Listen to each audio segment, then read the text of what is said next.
St. Paul's is a church that likes to help people. We give generously to good causes whenever there is a need. We respond with donations when there is a disaster, and we bring food every month to feed the hungry in our community. Many of us volunteer with Habitat for Humanity or the Interfaith Food Shuttle or Meals on Wheels. We teach ESL classes and we go on mission trips.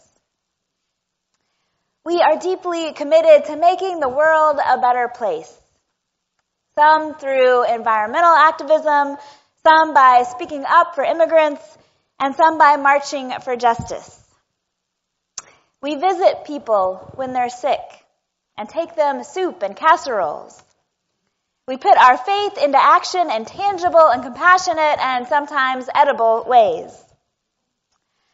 I am proud and grateful to be a part of a community that responds, "Here I am, send me," over and over again when someone asks, "Who will help?" But what prepares a person to eagerly respond to God's call to serve? How do we form disciples who are willing to reach out to people who are in need of good news? Today we're going to look at two stories of people who, unlike Jeremiah, who we heard about last week, enthusiastically answer God's call to service, even though they are aware of their own flaws. I think we can learn from the examples of Isaiah and Simon Peter how to lay the groundwork for a life of faithful service that endures even when things get hard. How to promote the kind of spiritual formation that prepares us to keep saying yes to God's call long term, so that we don't get burnt out or discouraged by our failures. Earlier, we heard from Tom the story of Peter's call to discipleship from Luke. And so now we're going to look at Isaiah's call to become a prophet from Isaiah chapter 6, verses 1 through 8. In the year that King Uzziah died, I saw the Lord sitting on a throne, high and lofty, and the hem of his robe filled the temple. Seraphs were in attendance above him, and each had 6 wings. With 2 they covered their faces, and with 2 they covered their feet, and with 2 they flew. And one called to another and said, "Holy, holy, holy is the Lord of hosts. The whole earth is full of his glory." The pivots on the threshold shook at the voices of those who called, and the house filled with smoke. And I said, "Woe is me, I am lost, for I am a man of unclean lips, and I live among a people of unclean lips. Yet my eyes have seen the King, the Lord of hosts." Then one of the seraphs flew to me, holding a live coal that had been taken from the altar with a pair of tongs. The seraph touched my mouth with it and said, "Now that this has touched your lips, your guilt has departed and your sin is blotted out." Then I heard the voice of the Lord saying, "Whom shall I send, and who will go for us?" And I said, "Here am I. Send me."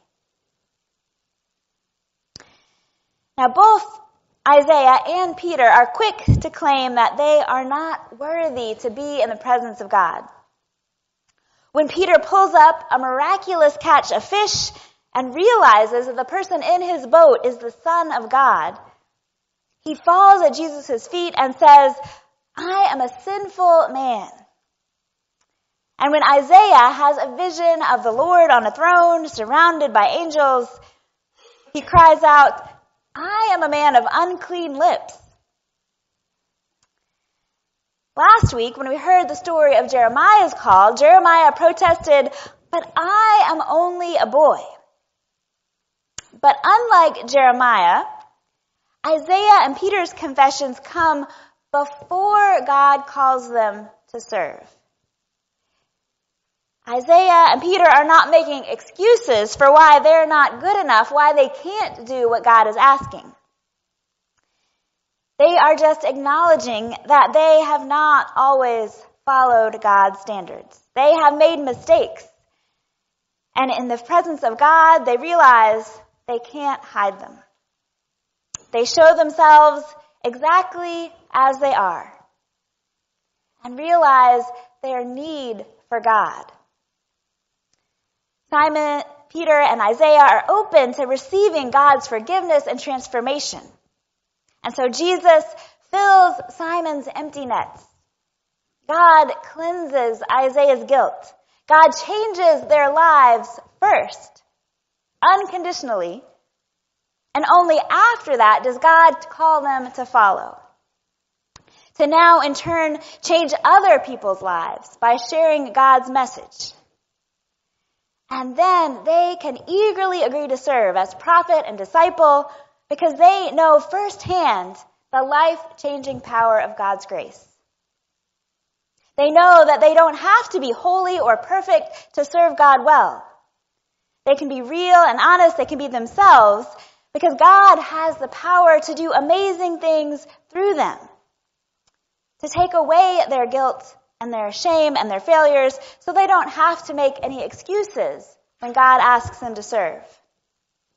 God has set them free, and so they are able to respond wholeheartedly to God's call. Here I am, send me. Now, both of these scriptures are really inspiring and feel-good stories about serving if we stop reading right there. But for both Isaiah and Peter, these call stories mark the beginning of a lifetime of really challenging and sacrificial service. Isaiah may be one of the most well-known and beloved Old Testament prophets. He has these beautiful passages that we quote, but he had to deliver some pretty bad news throughout his prophetic career about the suffering that the people would face for abandoning God. For his entire lifetime, the Israelites were either at war or in exile, oppressed by their enemies. And if you keep reading, right after his call story in chapter 6, God immediately tells him what he's going to have to go and tell the people, and it's all bad news. And God even tells him up front that the people will not listen to what he's going to say. He says, Go and say to this people, keep listening, but do not comprehend. Keep looking, but do not understand.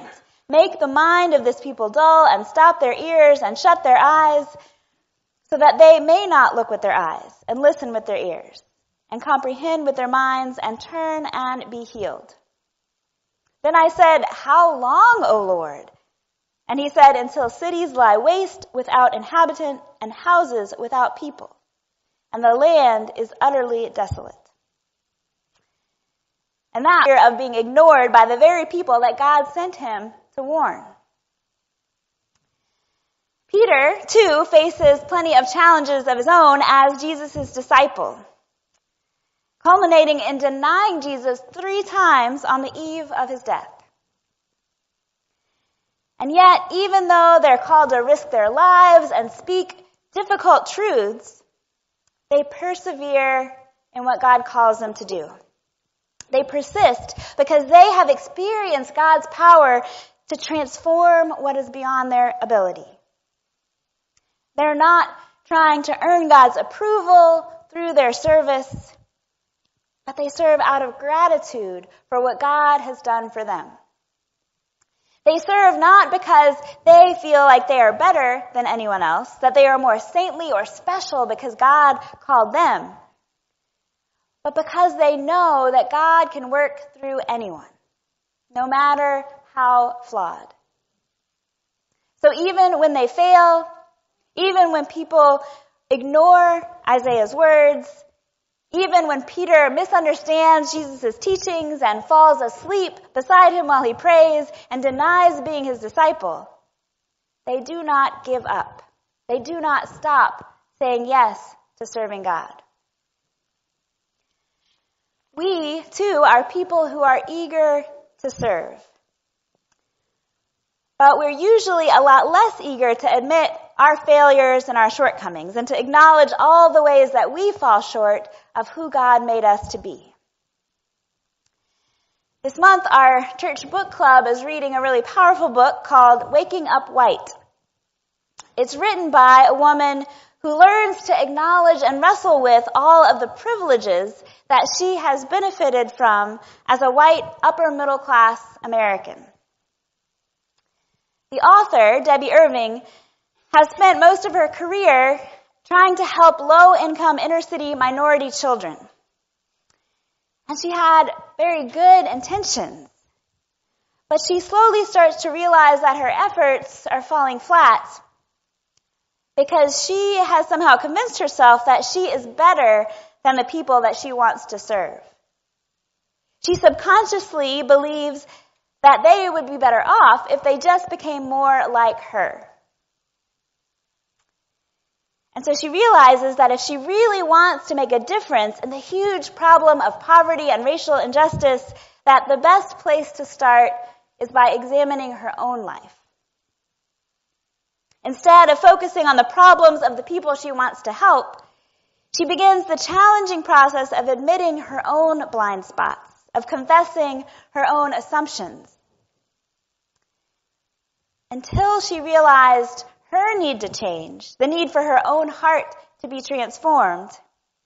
She couldn't really start making a lasting difference on the huge problem of racism.